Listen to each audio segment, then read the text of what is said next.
I hope the last three questions, that variety of questions is very clear for you. Now, a smart student sitting in the class, you might get it out. Sir, instead of only two parameters, instead of drawing only two circles, what if there are three parameters? That is the beauty of learning through concepts. Please see this question, sir. Your question is, the average marks of all three sections 1, 2, 3 were 75, 87 and 80. There are three sections 1, 2 and 3. Average marks is 75, 87 and 80. If the number of students in the sections 1, 2, 3 were 70, 50 and 60. 70, 50 and 60 students were there in each sections of 1, 2 and 3 respectively. What is the total average marks of all the three sections? Total average marks is what they are asking. Average is nothing but sum of the quantities by number of quantities. 75 is the average.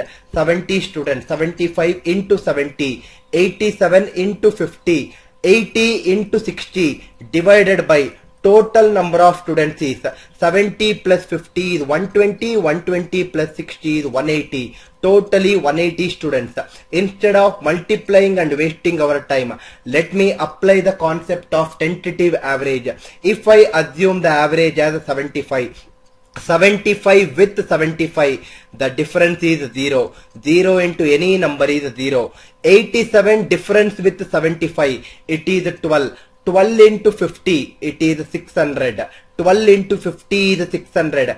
80 difference with 75, it is 5. 5 into 60 is 300. So your total value should be divided by 180. 600 plus 300 is 900. 900 divided by 180, it is 5. What is 75 plus 5? It is 80. This is one of the method which I implemented in the previous questions, where I called it as method 1 there also, and I will call it as method 1 here also. Now, sir, can I solve this question by using method 2, where you thought a methodology where average lies between lowest and highest values? Can I apply that method, sir? Definitely you can apply that method. See here, once again I am rewriting the diagram. There are three classes, 1, 2 and 3. Average is 75, 87 and 80, and total number of students is 70, 50 and 60. Now, whenever there are more than two parameters given, take any two parameters at a time. Any two you can take it.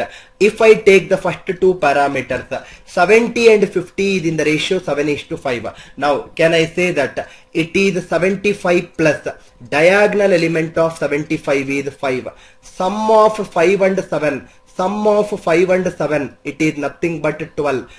Sum of 5 and 7, it is nothing but 12. Difference of, so this is nothing but 12. Difference of 87 and 75 is also 12. 12 by 12 is 1.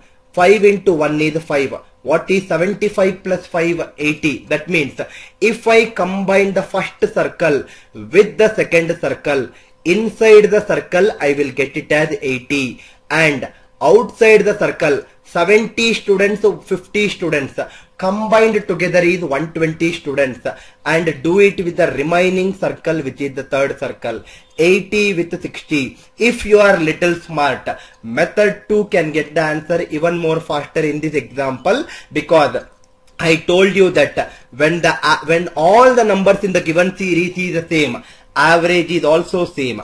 Average should be 80. Or, sir, I did not understand the statement. Can you explain it better? Definitely. 2:1 is ratio of 120:60. So this is nothing but 80 plus diagonal element of 80 is 1. Sum of 1 and 2, it is nothing but 3.